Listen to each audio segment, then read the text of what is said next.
पेड़ भी रंगीन लिपस्टिकों से भर गया। क्या ये पेड़ भी जादुई लिपस्टिक का पेड़ है? बिष्णुपुर नाम के एक जंगल में एक मिट्टी की कुटिया में एक बुढ़िया के साथ दो परियां रहती थी। एक का नाम चंद्रमल्लिका और दूसरी का नाम सूर्यमुखी। वो दोनों स्वर्ग की अप्सराओं जैसी सुंदर थी। इसीलिए बूढ़ी माँ हमेशा बहुत चिंतित रहती थी। सूरजमुखी चंद्रमल्लिका, तुम दोनों मेरी बात ध्यान से सुनो। अब तुम दोनों काफी बड़ी हो गई हो। अब तुम दोनों की अपनी अपनी जादुई शक्तियाँ खोज निकलने की समय आ गया है। सच में क्या हमारे अंदर जादुई शक्तियाँ है? बताइए ना बूढ़ी अम्मा, मुझ में और सूर्यमुखी में कौन सी जादुई शक्ति है? वो शक्ति तुम्हें खुद ही खोज कर पहचाननी होगी और उसका इस्तेमाल अच्छे कामों में करना होगा। जाओ अब जंगल में जाकर देखो, अगर कोई मुसीबत में हो तो उसकी मदद करना। ठीक है बूढ़ी अम्मा। ये कहकर सूर्यमुखी और चंद्रमल्लिका बूढ़ी अम्मा के कुटिया से निकलकर जंगल में उड़कर घूमने लगी। सूरजमुखी परी, मेरी जादुई शक्ति तुमसे भी ज्यादा शक्तिशाली है। नहीं, बिल्कुल नहीं, मेरी शक्ति तुमसे भी ज्यादा है। जंगल में दोनों परियां हंसी मजाक करती हुई नदी की ओर जाती है और वहाँ नदी के किनारे देखती है। सूरज की रोशनी, सूरज की रोशनी, मुझे थोड़ा सूरज की रोशनी दो, मैं बहुत भूखा हूँ। उधर देखो सूरजमुखी, वो पेड़ शायद बहुत कष्ट में है। हाँ सच में, चलो हम उसके पास चलते हैं। ये कहकर दोनों परियां चंद्रमल्लिका और सूर्यमुखी उस पेड़ के पास जाती है। तुम दोनों कौन हो? क्या तुम दोनों मेरी थोड़ी मदद करोगी? हाँ जरूर करूँगी। मैं हूँ सूर्यमुखी परी। और मैं हूँ चंद्रमल्लिका परी। आपको क्या हुआ है? क्या आप तकलीफ में हैं? हम आपकी कैसे मदद कर सकते हैं, हमें बताइए। मैं भूखा हूँ। घने जंगल की वजह से सूरज की किरणें मुझ तक नहीं पहुँचती, इसलिए मैं प्रकाश संश्लेष की प्रक्रिया से खाना नहीं बना पा रहा हूँ। मैं बहुत भूखा हूँ। क्या तुम मुझे सूरज की किरणें लाकर दे सकती हो? ठीक है, मैं आपकी जरूर मदद करूँगी। ये कहकर सूर्यमुखी परी उड़कर थोड़ा ऊपर जाती है, फिर अपने हाथों से एक पेड़ की डाल हटाकर वापस नीचे आ जाती है। ये क्या, अभी भी सूरज की रोशनी पेड़ पर नहीं पड़ रही है। अब मैं क्या करूं? हाँ याद आया, मैं तो सूरजमुखी परी हूँ, सूर्य का प्रतीक। आंखें बंद करके सूर्य देव से प्रार्थना करती हूँ। सूर्यमुखी परी आंखें बंद करके सूर्य देव से प्रार्थना करने लगती है। तभी एक अलौकिक घटना घटती है। सूर्यमुखी परी सूर्य की किरणों की तरह बहुत तेज चमकने लगती है। उसी समय ऊपर से सूर्य का प्रकाश सीधे उस पेड़ पर आकर पड़ता है। सूरजमुखी परी, तुम्हारा धन्यवाद। सूरज की किरणें पाकर मुझे बहुत अच्छा लग रहा है। मेरी भूख धीरे धीरे मिट रही है। इसके बाद सूर्यमुखी परी की चमक बुझ जाती है और ये सब कुछ नदी के पानी से मणिमाला जलपरी देख रही थी। सूरजमुखी परी की शक्ति की परीक्षा समाप्त हुई। अब उसे जादुई तोहफा देने की बारी है। ये कहकर मणिमाला जलपरी अपने हाथों से जादू करते ही वो पेड़ फूलों की तरह रंगीन नेल पॉलिशों से भर जाता है। अरे वाह, ये पेड़ तो रंगीन नेल पॉलिशों से भर गया। क्या ये पेड़ जादुई नेल पॉलिश का पेड़ है? ठीक तभी कुछ दूरी से एक और आवाज सुनाई देती है।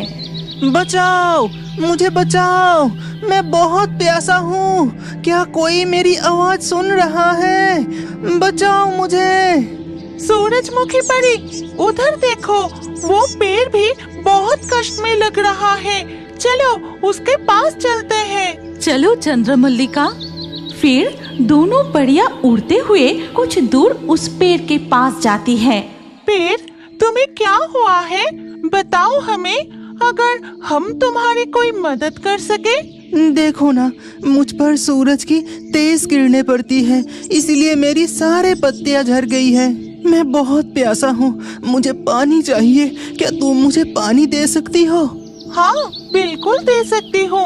आप थोड़ा इंतजार कीजिए, मैं अभी आपके लिए पानी लाती हूँ।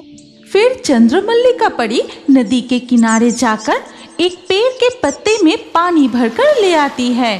फिर उस पेड़ की जड़ में डाल देती है और इसके साथ ही साथ चंद्रमल्लिका परी चांद की रोशनी की तरह जगमगा उठती है। शांति मिली। तुम मुझे पानी पिलाई, मेरी सारी प्यास बुझ गई और साथ ही साथ सूरज की तेज किरणें चांद की रोशनी की तरह शीतल हो गई। अब मुझे बिल्कुल भी कष्ट नहीं हो रहा। इसके बाद और एक चमत्कार होता है। वो पेड़ फिर से हरे भरे पत्तों से भर जाता है और इस घटना को भी नदी से मणिमाला जलपरी देख रही थी। चंद्रमल्लिका परी की शक्ति की परीक्षा भी समाप्त हुई। अब मैं उसे जादुई तोहफा दूंगी। ये कहकर मणिमाला जलपरी जादू करते ही वो पेड़ तरह तरह की रंगीन लिपस्टिकों से भर जाता है। सूरजमुखी परी, देखो, ये पेड़ भी रंगीन लिपस्टिकों से भर गया। क्या ये पेड़ भी जादुई लिपस्टिक का पेड़ है? तभी नदी से मणिमाला जलपरी कहती है, हाँ चंद्रमल्लिका परी, इस नेल पॉलिश के पेड़ और जादुई लिपस्टिक के पेड़ के माध्यम से मैं तुम दोनों की शक्ति की परीक्षा ले रही थी। तुम दोनों सफल हुई हो। सच में हम दोनों ही परीक्षा में सफल हो गए। हाँ सूरजमुखी परी, तुम दोनों ही सफल हो गई हो। हमने तो सिर्फ इन दो पेड़ों की मदद की है, लेकिन जलपरी, हमें कौन सी जादुई शक्तियाँ हैं? सूरजमुखी परी में है सूरज जैसी शक्ति और चंद्रमल्लिका परी के अंदर चांद जैसी शीतलता है। मैं तुम दोनों को 2 जादुई तोहफे देना चाहती हूँ। आप हमें तोहफा देंगी? जलपरी, कैसी तोहफा? चंद्रमल्लिका परी, मैं तुम्हें उस पेड़ की जादुई लिपस्टिक तोहफे में दूंगी। तुम उस लिपस्टिक को होठों पर लगाकर जो भी कहोगे वही सच हो जाएगा। धन्यवाद जलपरी, मैं आपसे वादा करती हूँ इस जादुई लिपस्टिक को अच्छे कामों के लिए इस्तेमाल करूँगी, दूसरों की मदद करूँगी। और सूरजमुखी परी, मैं तुम्हें उस पेड़ की जादुई नेल पॉलिश तोहफे में दूंगी। उस नेल पॉलिश को नाखूनों पर लगाने के बाद तुम तरह तरह के जादू कर सकोगी। धन्यवाद जलपरी, मैं भी हमेशा उस जादुई नेल पॉलिश का इस्तेमाल दूसरों की भलाई के लिए ही करूँगी।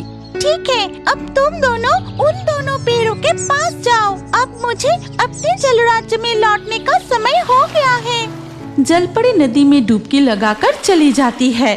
फिर सूर्यमुखी परी और चंद्रमल्लिका परी उन 2 पेड़ों के पास जाकर खड़ी हो जाती है। तुमने मेरी मदद की थी, अब मैं तुम्हें अपनी जादुई नेल पॉलिश तोहफे में दूंगा। तुम्हें कौन सी नेल पॉलिश चाहिए, बताओ? मुझे वो लाल नेल पॉलिश बहुत पसंद है। ठीक है, तो फिर ये लो। तभी नेल पॉलिश के पेड़ से एक लाल रंग की नेल पॉलिश जमीन पर गिरती है। फिर सूर्यमुखी परी उसे अपने हाथ में उठा लेती है। धन्यवाद जादुई नेल पॉलिश के पेड़। फिर लिपस्टिक का पेड़ चंद्रमल्लिका से कहता है, चंद्रमल्लिका परी, तुम्हें कौन सी लिपस्टिक चाहिए? मुझे तो वो गुलाबी रंग वाली लिपस्टिक पसंद है। क्या तुम मुझे वो दे सकते हो? हाँ बिल्कुल, मैं अभी देता हूँ। साथ ही साथ लिपस्टिक के पेड़ से एक गुलाबी रंग की लिपस्टिक नीचे गिरती है। फिर चंद्रमल्लिका परी उसे अपने हाथ में उठा लेती है। धन्यवाद लिपस्टिक के पेड़। लेकिन ये सब कुछ छिप कर देख रही थी एक डरावनी चुड़ैल। इन पेड़ों ने तो जादुई लिपस्टिक और नेल पॉलिश तोहफे में दी। देखती हूँ वो परियां क्या करती हैं। सूर्यमुखी परी अपने नाखूनों पर जादुई नेल पॉलिश लगाने लगती है और दोनों हाथ में नेल पॉलिश लग जाने के बाद उस लीची के पेड़ और आम के पेड़ों को देखो, उनमें फल नहीं लगा है। जंगल के पंछियों को ठीक से खाना नहीं मिल रहे। जादुई नेल पॉलिश, दिखाओ अपना जादू। सूर्यमुखी परी हाथ घुमाकर जादू करते ही आम के पेड़ पर आम और लीची के पेड़ पर लीचियां लग जाती है। जंगल के पंछी उन पेड़ों पर बैठकर मजे से फल खाने लगते हैं। चंद्रमल्लिका, मैं जंगल के दूसरी ओर जा रही हूँ, वहाँ के पेड़ों को भी फलों से भर दूंगी। ये कहकर सूर्यमुखी परी वहाँ से उड़ जाती है और तभी अरे वाह, इस जादुई नेल पॉलिश में तो बहुत शक्ति है। अब मैं जाकर पेड़ से सारी नेल पॉलिश ले लेती हूँ। ये कहकर चुड़ैल नेल पॉलिश के पेड़ के पास जाकर, ये नेल पॉलिश के पेड़, चुपचाप मुझे सारी नेल पॉलिश दे दे। नहीं, तुम्हारा इरादा बुरा है। मैं तुम्हें जादुई नेल पॉलिश नहीं दूंगा। इतनी बड़ी हिम्मत, तो मुझे माना कर रहा है। ये क्या? वो चुड़ैल तो जादुई नेल पॉलिश के पेड़ से जबरदस्ती नेल पॉलिश लेने की कोशिश कर रही है। उस चुड़ैल के इरादे बुरे हैं, उसे रोकना ही होगा। अब मैं होठों पर ये जादुई लिपस्टिक लगा लेती हूँ। ठीक तभी चंद्रमल्लिका परी अपने होठों पर जादुई लिपस्टिक लगा लेती है। फिर तो दोस्तों, अगर आप इस कहानी के अगले भाग देखना चाहते हैं तो कमेंट में नेक्स्ट पार्ट जरूर लिखिए। हम जल्दी ही इस कहानी के अगले भाग हमारे चैनल में पोस्ट करेंगे। अगले भाग देखने के लिए हमारे चैनल को अभी सब्सक्राइब कर लीजिए और इस वीडियो को लाइक करके अपने दोस्तों और परिवारों के साथ शेयर कीजिए। तो दोस्तों, जल्दी ही आपके साथ फिर मुलाकात होंगे हमारे अगले वीडियो में। आज के लाकी ड्रॉ में चुने गए सर्वश्रेष्ठ कमेंट्स और दर्शकों के नाम हैं श्याम, प्रीति, संजना, कोमल, अनिल, वंदना, यूनिशा, फैजान, सिमरन, आलिया, पूजा, कपिल, सलीना, पूरन, सदिया। आपका नाम और सबसे बेहतरीन कमेंट्स भी अगले वीडियो में हो सकते हैं। इसीलिए अभी हमारे चैनल जलपरी कार्टून को सब्सक्राइब करें और स्क्रीन के ऊपर आए इस वीडियो को क्लिक करके अगला वीडियो जरूर देखिए। अपना नाम अगले वीडियो के कमेंट में जरूर लिखिए। सोच क्या रहे हो, जल्दी क्लिक करके वीडियो को देखिए।